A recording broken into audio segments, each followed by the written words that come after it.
meteor shower. So if you go out and look up and happen to see a few shooting stars, what you're actually seeing is debris from Halley's Comet.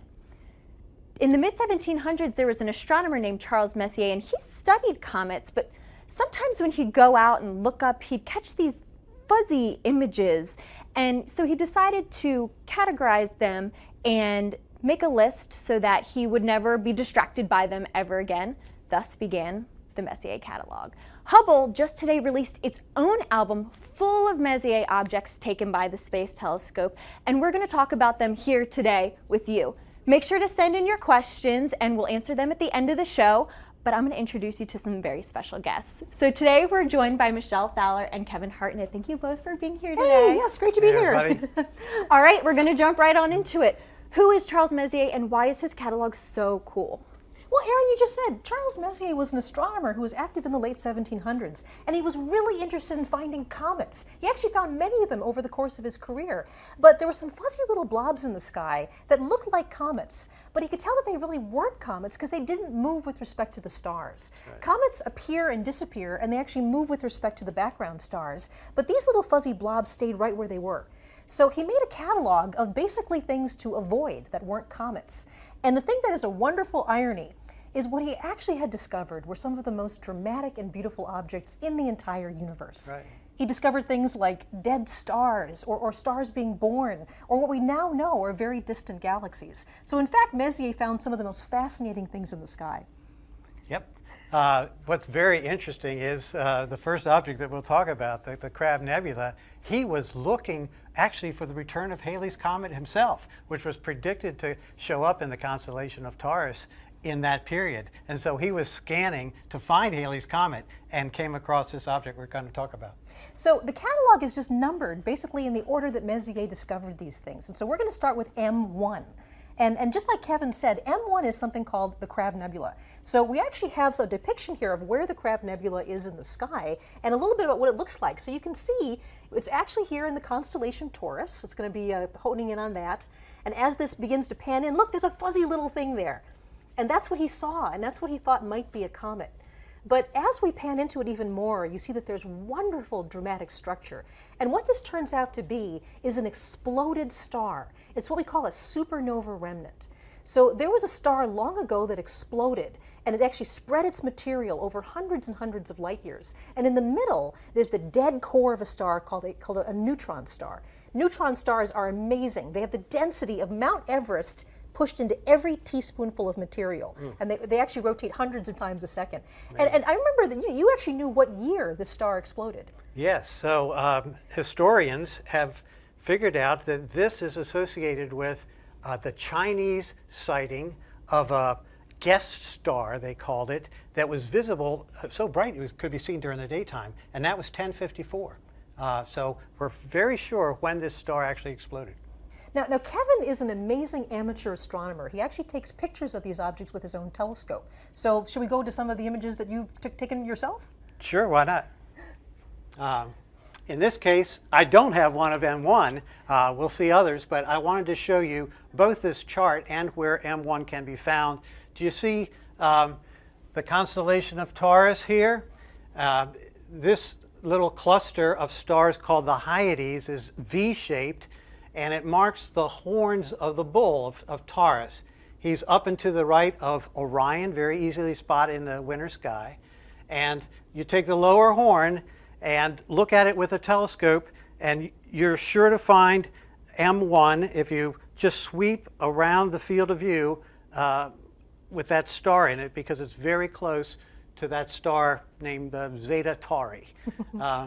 So I want you to know that in the Hubble catalog that's been released, we have a star chart like this for every Messier that's in the catalog. So even if you don't know anything about the Messier objects, you'll know basically where to find them in the sky, what season to look for them in, what constellation they're in, and we also tell you in the album what telescope is a good one to look for this object with, and what time of the month or what month of the year you should be looking for it.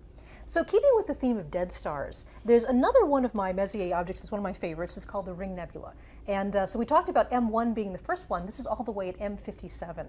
Now, the Ring Nebula is in the constellation Lyra.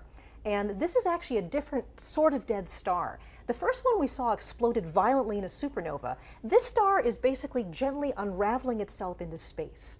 It was a star that was more about the mass of the sun. It's dying and actually losing shells of gas around it. And in the middle, there's the remnant of this tiny little star, which is now cooling off and basically dying. So the Ring Nebula is a beautiful, beautiful object, and you can see some of the complexity that the Hubble Space Telescope discovered when it actually took many different visuals of this Ring Nebula.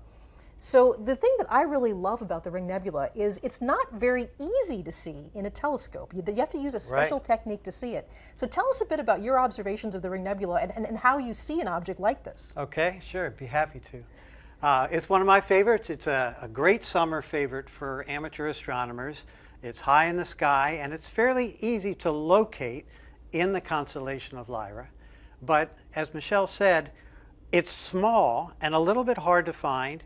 And when you put in an eyepiece that has more magnification, it dims, and it gets a little tricky to see, especially the hole that's in the center.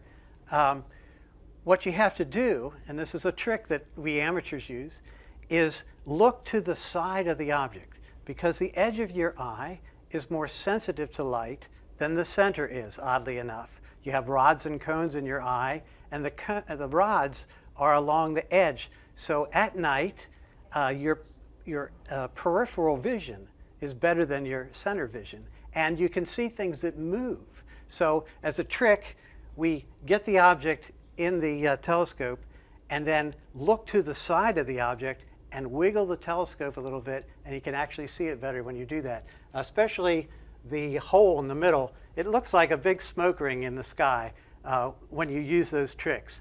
Now, you won't see the center star because that's pretty faint, and although I took this photo with just general DSLR and a modest telescope, the camera is more sensitive than your eye, and so it can pick up on the star. You'd need probably a 14-inch telescope to see that star. So we're going from the theme of dead stars to something now very different, and that's the birth of stars. Messier actually discovered things that represent all the different phases of the life cycles of stars. So we're going to start talking about young stars. Yeah, and while we walk over to talk about the young stars over here, I wanted to remind everybody to continue to send in your questions. We're getting some really great ones. We're still here at Goddard Space Flight Center talking about Hubble's Messier catalog, and now we're going to be talking about dead stars. So take it away. I'll get out of your way. Well, that's right. These are stars that are being born. The next object we're going to talk about is one of my favorites in the sky. It's like an old friend returning every time the fall sky rolls around, and that's M42. This is the Orion Nebula. And as you can see in this wonderful animation, what the Orion Nebula really is a giant cloud of dust and gas. And inside it, there are stars forming that are lighting up this cloud. And there are actually 4 very bright stars at the very heart of the nebula called the trapezium cluster. And these stars are actually larger than the sun, more massive than the sun and brighter. And the light from them is lighting up the whole area that we know of as the Orion Nebula. To me, this is one of the most beautiful images ever taken by Hubble. It's not only beautiful, but it's very dramatic when you think about this is a cloud of dust and gas, many, many hundreds of light years across. And inside it, there are dozens, if not hundreds, of new stars forming right now.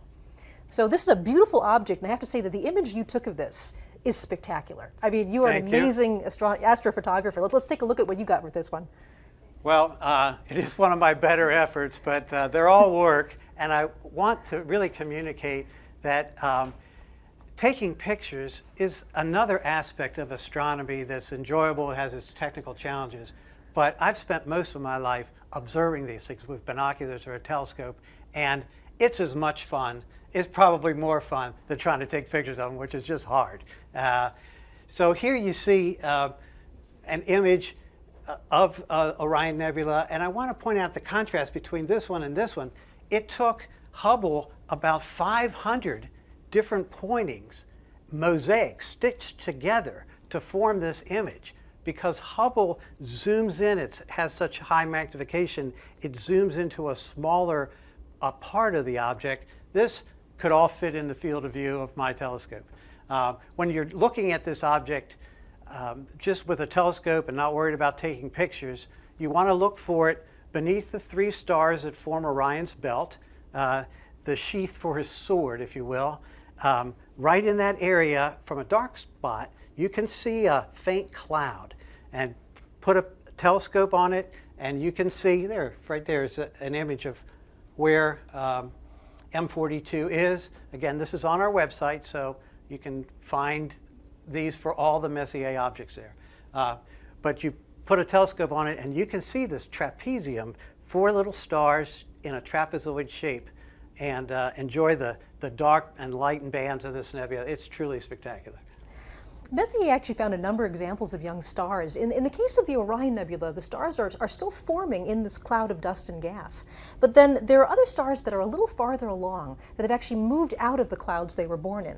And in many cases, just the radiation and also the particle winds coming off these bright young stars blows away the cloud. And so the next thing we're going to is an example of a young cluster of stars, stars that have all formed probably in the last at least tens of millions of years. It doesn't sound very young to us, but for stars that they are. And this is a cluster called the Pleiades. And the Pleiades is a wonderful thing to see in the autumn and winter sky. It always is wonderful for me because I know that wonderful, beautiful autumn sky is rolling around. These images look very different. So here's the image that you took of this young cluster of stars. And in fact, the Hubble image is so much resolution and so much focus, it's only a tiny part of your image here. Right. So compare the Hubble image that we have here with what you were able to see with the Pleiades. So it's a very tiny portion. The Pleiades is a naked eye object, and it's somewhat like 3 or 4 times the size of the full moon. So it's very big on the sky. This image taken by Hubble of part of the gas and dust surrounding these stars is right in between this bright star called Meropa and these 2 little stars next to it. So it's a very, very tiny portion of the actual Pleiades. Pleiades is also known as the 7 Sisters. A lot of people mistake it for the Little Dipper because it has this dipper shape. And with your eye, you really only see 6. There's this legend of the missing Pleiad because you don't see 7. But this cluster is also known in Japan as Subaru. And so when you look at the logo on the back of a Subaru, you're looking at this star pattern. Most people don't know that. So it's a very, very beautiful cluster, and best appreciated actually in binoculars or a small telescope where you can see just these diamonds on a black background.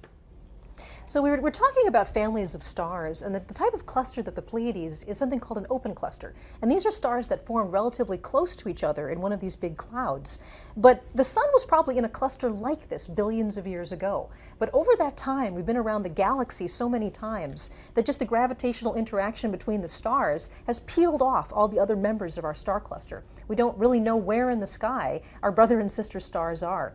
So an open cluster is a family of stars that all form together. And actually, we're going to go over and talk a bit more about some different families of stars now. Yeah, and once again, while we're walking over, I just wanted to remind everyone to keep sending in your questions. I'm getting some really, really great ones.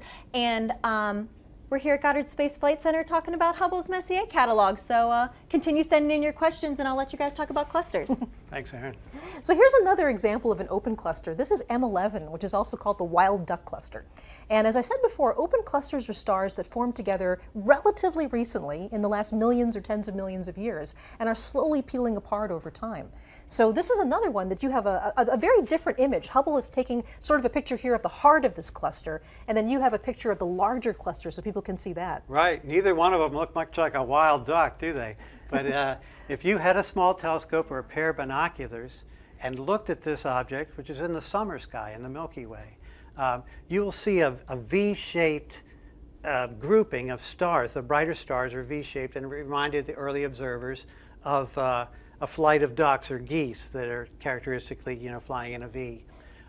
When I look at this, and this is one of my favorites too, you notice right away, and so did Messier. He wrote in his catalog about this, that there's a very bright star in the center of the cluster. Hard to make out here because it just gets lost with all the others. But it's very, very noticeable when you look at it for the first time in a telescope. This amazing grouping of stars, and this one bright one right in the middle. Now I find this cluster is particularly fun to look at in higher magnification, and I like to use a zoom eyepiece. So I look at it at low magnification, and the stars are really tight, and then as you twist the eyepiece, it zooms in, and you see just hundreds more. It's a remarkably beautiful open cluster, and there's something like, hundreds of stars in the cluster. That's right. Now, an open cluster can have dozens or hundreds of stars, but there are actually much larger star clusters as well. And certainly the largest ones that are in our own galaxy, the Milky Way, are called the globular clusters. And we have an absolutely spectacular picture of a globular cluster here. This is the globular cluster M15. So this is the 15th thing on the list of things that were not comets. Right. And this is actually a cluster of stars that contains millions of stars. Now, astronomers believe that globular clusters are actually ancient clusters. They probably formed very early on in the lifetime of our galaxy. And if you think about the Milky Way galaxy, we live in a spiral galaxy that's kind of shaped like a frisbee. It's a disk of stars and gas and dust. But the globular clusters actually orbit around the entire galaxy, almost kind of like a swarm of angry bees. They're going all different directions around the Milky Way. And in fact, globular clusters were one of the first ways that we discovered our own place in the Milky Way. It turns out that we're nowhere near the center of the Milky Way. We live out in the suburbs, about 3/4 of the way out into the disk from the center. So that's a long way from the middle of the galaxy. And all of these globular clusters orbit around the center of mass of our galaxy. So astronomers a long time ago realized that most of the globular clusters were in one half of the sky, and there were fewer on the other half of the sky. And that's because we were looking from a vantage point of being very far out from the center of the galaxy. So whenever I see globular clusters, I'm really aware of the place, the role that they had in actually giving us a map as to where we are in the galaxy. And it's really a good thing that we're not on a planet inside a globular cluster, because we wouldn't see much of the sky at all, right? Also, it would be like daytime all the time. You just look at all of those stars packed into that little area. Yes, so it's very good for observing that we are where we are. So you've got another great image here. Yeah, so this image is fun because I took it 2 nights ago, right? And I took it with a very small telescope. But it's in the constellation of Pegasus, the flying horse, which if you go out into night sky, will appear as a square. They call it the square of Pegasus, very prominent square in the sky. And I like to consider it like a baseball diamond because it's oriented that way. And this object is located off first base. So you go up to first base, and there's an L-shaped string of stars. It's right at the tip of the L. Very easy to find. Right there. There you go. Yep. So we've been talking about families of stars, the star clusters, and in fact the largest families of stars in the universe are the galaxies. And these are families of stars that include hundreds of billions of stars. So let's talk a bit about some of the galaxies that we're looking at. Yeah, and actually while we walk over to the biggest screen in the room, we'll talk about the biggest objects, right? So I just wanted to remind everybody once again that we're here at Goddard. We're talking about Hubble's Messier objects.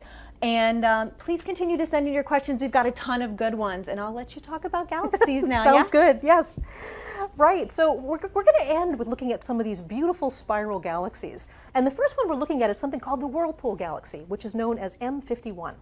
And the Whirlpool Galaxy is a spiral galaxy about half the size of our own Milky Way, and is actually at a distance of about 23 million light years away. So you can see here in this beautiful Hubble image the detail on the spiral arms of this galaxy. The dark areas are actually lanes of gas and dust where new stars are forming inside that right now. And in fact, whenever you see red areas along the spiral arm, that's active star formation. That's where young stars are still embedded in the dust, and they're actually lighting up the dust and making it glow red. It is an absolutely beautiful spiral. So the thing that's amazing about this is it actually looks quite different through a telescope. And some people might be disappointed, but I still think it's a wonderful thing to look at. So tell us a bit about what it's like to observe a beautiful galaxy like this. Okay. I'll tell you, it's fun to glimpse these things, even if you're not seeing them particularly clearly in the night sky. There's a connection you feel with the universe by looking at the light of these things with your own eye. So just like Messier would have seen this it was a smudge. But now you know what it really is. And that's electrifying. If you're at night searching for these things with your telescope and finding it and realizing what you're seeing, there's nothing really quite like it. So Messier would not have seen the spiral arms because you need a large telescope to do that. And his telescopes were not very good. They weren't even made of glass. The ones that we use now with mirrors, the mirrors were made out of metal back then. And we've looked at these globular clusters. In M15, Messier noted he didn't see one star in that globular cluster that we now know has millions of stars. So his view was very, very different. But this is an image I took. It took about 4 hours to lay up that image. In a second, I'll show you what one little frame looked like. But this object was not seen by Messier at the time. It's a neighboring galaxy. He only saw the very core of this, and it looked like a little blob. So the thing is that even if if your telescope image doesn't look like this, it's still wonderful to think that the light you're looking at, even when you see a little smudge on the sky, in this case is 23 million years old. 23 million light years away means the light took that long to get to us. So when you see this beautiful galaxy as just a smudge in the sky, that light left long before there were humans on the Earth. So you mentioned you're going to show us. So this is what you might see through even a large telescope. Yeah, well, this is taken through an 8-inch diameter telescope, and it took, I'm trying to remember now, about 3 minutes or 4 minutes to lay up this particular image. And you see you get all the light pollution, right? The sky glow in the background too. And the trick that amateurs use is to stack all these up, line them all up. And so I took, 4 hours of 3-minute exposures, and you can get software free off the web now to align them all and stack them up, and then you learn some about processing. Honestly, although I don't want you to think that you're going to see these marvelous images, the pictures like from Hubble or even my telescope, by looking through the eyepiece, it is encouraging, or it should be encouraging to you, that I've only been at astrophotography for maybe 4 years with a digital camera. And so you can learn very quickly. There's a lot of resources on the web. But start with the Hubble site. You can find out where the Messiers are in the sky and what instrument to use to look at them. And once you get more familiar with the sky, like I've done over many years, then dabble in astrophotography. So we're going to wrap up our catalog of the Messier objects with one of the most beautiful things in the sky called the Andromeda Galaxy, and this is M31. And I have to say, Kevin, this is your image. This is absolutely spectacular. The Andromeda Galaxy is a galaxy very much like the Milky Way. It's at a distance of a little bit more than 2 million light years away. And the thing that's amazing about the Andromeda Galaxy is that edge to edge, this is as large on the sky as 3 full moons. Think about lining 3 full moons up across that galaxy. So at night when this thing is up, there's this giant galaxy actually covering a fairly large part of our sky. But the reason you don't see it is it's very faint. And in fact, Messier could only see the very, very central part of the galaxy. But there's other objects in here as well that Messier saw in this gorgeous image you took. So tell us about that. Well, would that we all had eyes to see this thing in the sky, hanging there in the autumn sky, as big as 6 full moons across, right? It's just an amazingly big object, but it's faint because it's a long way away.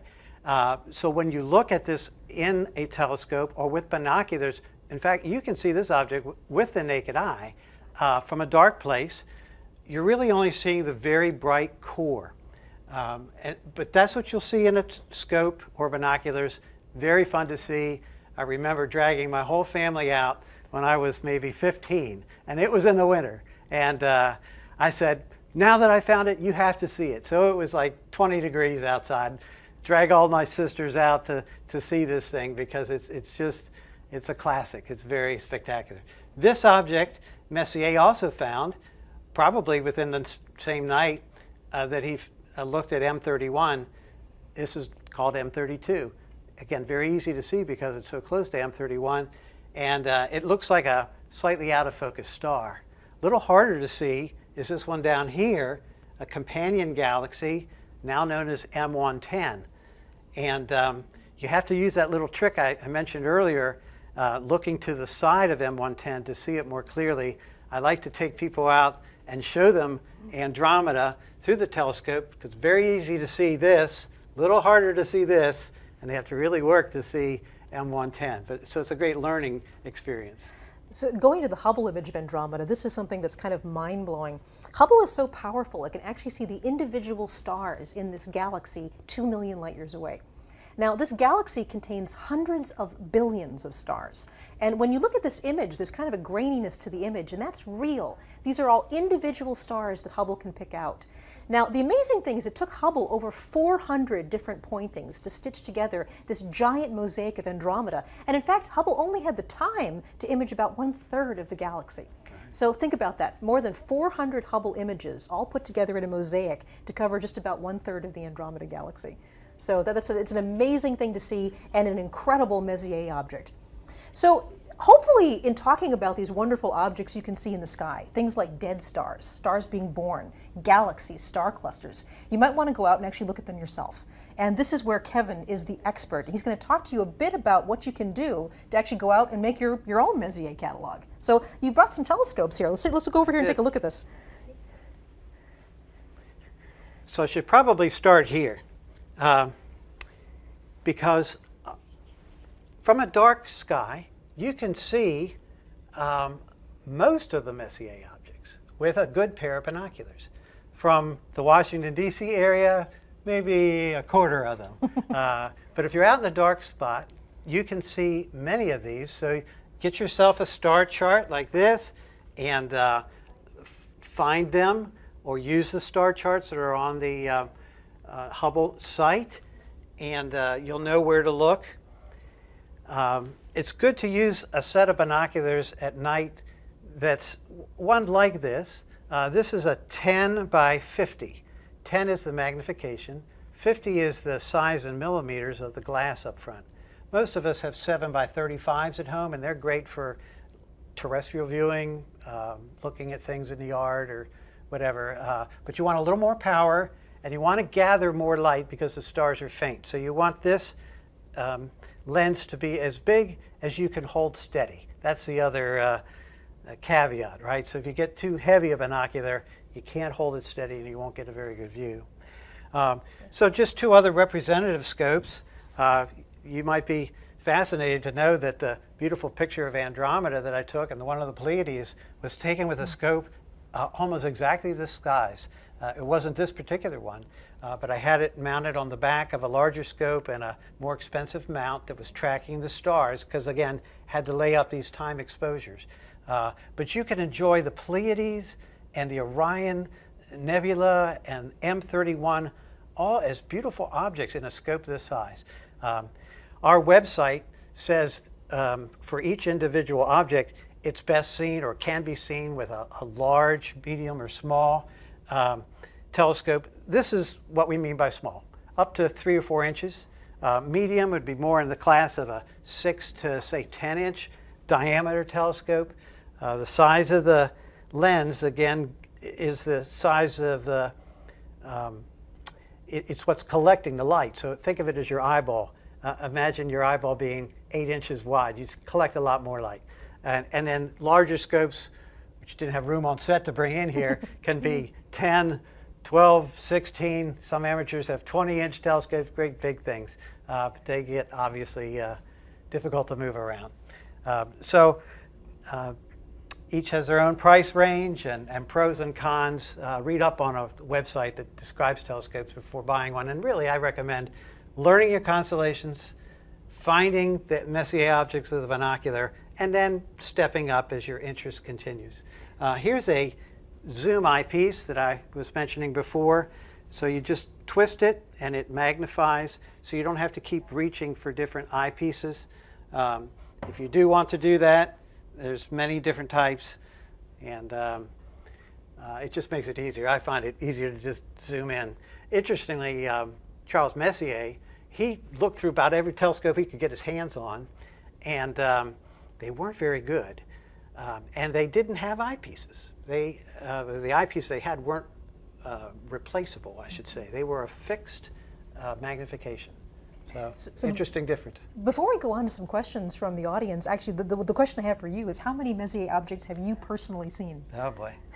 Yeah, so I've seen just about all of them. We didn't talk about it tonight, but there's a large group of galaxies in the constellation Como Berenices off the tail of Leo and next to Virgo, where there are just literally scores of galaxies. Some of them are Messier objects, many of them are not.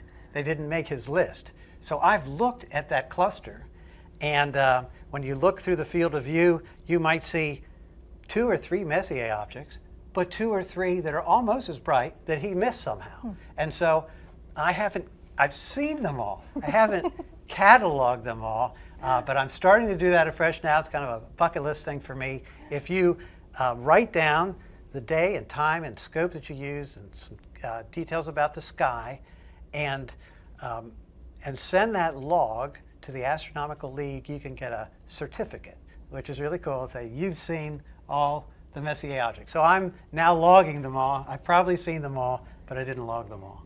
Well, excellent. So, I think before we go, we have some time for questions. Yeah, we do, and it seems like we have a couple Messier collection hopefuls in here. We have one question asking, what is the best kind of telescope for a beginner?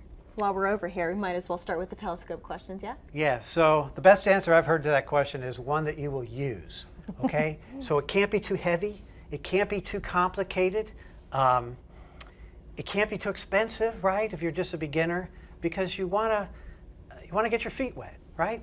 And realize, hey, I really can find things and enjoy them, and then move up from there. So I find ones that have this style of mount helpful. It's called azimuth and elevation, and so it's very intuitive to just swing it around and bring it up and look for your object in one of these types of telescopes. So I think this is a good choice, not maybe this big, but an azimuth elevation kind of mount on the telescope. And then similar, we got a different question from someone else asking what are the best kind of binoculars for backyard astronomy? Yeah, well, again, I would say shoot for something that's like a 10 by 50, like these, and not too heavy. If you get much heavier than this, they sell stands that you can put them on, but you'll want something to steady them. So I think a 10 by 50 is a pretty good size for most places. That's always my problem. Is I love using binoculars, but it's hard to keep them steady in your hands. So people have techniques like resting your knees on your elbows on your knees and steadying that way, or actually going up against a wall. That's one of the harder things, is learning to steady the image. Right. Speaking of images, maybe we'll come out here so we can see some more of these images in the background while we take a few more questions. Watch your step. Kelly wants to know, what causes new stars to move away from the cloud that they were born in? Well, there's a lot of reasons for this. I mean, there's actually intrinsic movement of the stars, that when stars form, they actually pick up angular momentum. They begin to spin, and the clusters of stars spin in different ways too. And over time, this can actually spin some of the stars out of the cluster entirely. But the other thing to remember is that star clusters never live just by themselves. We go around the galaxy. Right now, we're actually flying around the center of the Milky Way galaxy at about 500,000 miles an hour. Good thing we don't actually feel that. Right. And as the sun moves around the galaxy, it has very gentle gravitational encounters with other stars. Over billions of years, over many passes around the galaxy, this actually spreads the cluster out. And so we've actually left probably some of our sister stars way on the other side of the galaxy. The star formed right near us, but now it's 100,000 light years away. And that's just the regular gravitational attraction of the different stars as we move through the galaxy. Great. It seems like these clusters kind of resonated with people. Someone else wanted to know, how far away are stars in a cluster? Oh, now that's a very interesting question. I don't have an exact number for some of the clusters that we've been showing you, but as Kevin mentioned, if you were in a globular cluster, if you were actually in a planet around a star, in the heart of a globular cluster, the night sky would be brilliantly bright. So the closest star to us is about 4 light years away. And in the heart of a globular cluster, it'd be a lot closer than that. I don't have an exact number, but I do know the night sky would look a lot different. 4 light years is actually a long way, right? And so if I've read that if you considered the volume of sphere that's 4 light years in radius, in some of these globular clusters, there can be as many as 10,000 stars within that sphere. And so imagine being on a planet around one of those. It would be just dazzling. Yeah. And then another question, this one looks like it's specifically for Kevin. How do you deal with light pollution? Yes, well, I cry a lot, I guess, is the answer. If you have a portable telescope, right, which some of mine are, you get to a dark spot, and that way you can just enjoy the night sky and find things easier. Taking pictures, see, is one of the strategies that I have to fight light pollution, because you can play tricks with a digital camera. Digital camera is very, very sensitive, if you've seen in these images. And so you could play these tricks about stacking up photos and processing them and get these amazing results. I live north of Washington, D.C., where it's very, very bright. And yet you can play these tricks with a digital camera. Some of the same tricks Hubble plays, actually. Taking an image and then basically covering the shutter and putting a black cover on the telescope and taking another image. You say, why would you do that? You record the noise in the camera, and then there's software that you can use to subtract off the noise. And so this is a way to fight light pollution. You subtract it off with a digital camera. Can't do that with your eye, but Hubble plays that same trick, not to fight light pollution so much, but just to get that noise that's inherent in the camera because of its thermal qualities, and subtract that out. It's amazing to me just how much we're missing with light pollution. I mean, I think that the most beautiful sky I ever saw was when I was in Chile. I was in the Atacama Desert where there were no lights around at all. And somebody actually pointed out the Milky Way was so bright overhead, it actually was making me cry. It was so beautiful, I was getting tears in my eyes. And I actually looked down at the ground, and someone pointed out that I was casting a very, very dim shadow on the ground. But there was no moon out that night, none of the bright planets were out that night. That was actually a shadow being cast by the Milky Way. It's very That's how bright the Milky Way can get. So, I mean, get yourself to a dark sky area if you possibly can. Wow, that's crazy. So we got a question about Hubble specifically. How does Hubble take so many sharp images when it's moving so fast? Pointing. I think I'm going to lead this to the Hubble operations manager. Absolutely. That's for you, Kev. Yes, so you don't think about it much. That would be more of a problem if the stars were closer. But they're so far away that the light that's coming anywhere near Earth is coming in parallel beams. And so, yes, Hubble's moving around the Earth, but it's still seeing these parallel beams that come from these different distant stars. If an object were closer, like the moon, you don't see many Hubble pictures of the moon, do you? See, Hubble was never designed to look at the moon. Now we've, over the years that Hubble's been operating, we now have modes that can, but they're very seldom used because you have what they call a parallax problem. The moon's too close and Hubble is moving too fast. That light beams aren't coming to you in a parallel fashion. And so the secret is the stars are so far away. Wow, that's fascinating. So someone asked, what is the best telescope for astrophotography? Okay. I don't know how to answer that question. That's why I'm asking you. There's different types of targets, right? There's what we've been calling, these ones would be classified as deep space objects, DSOs. And there's also like the moon and planets. You would want a different type of telescope to do lunar and planetary work than you would for deep sky objects. And so that's part of the answer. For deep sky objects, I think most websites that I would go to, people more experienced than I at this, would say get a medium-sized refracting telescope. That's the type that has the lens up front with fairly short focal length, and that will probably do the best for you for these things. Lots of reasons why, but those kind of telescopes can range from the $600 one that I bought to $6,000, so you kind of go with your budget too. And so much of it appears to be in the way you process the images. I mean, like your image of Andromeda was spectacular. I mean, I remember when I first saw it, when we were rehearsing for this, I said, that's something that like the Mount Wilson telescope would have taken 100 years ago. That would have been like the best astronomical image in the world.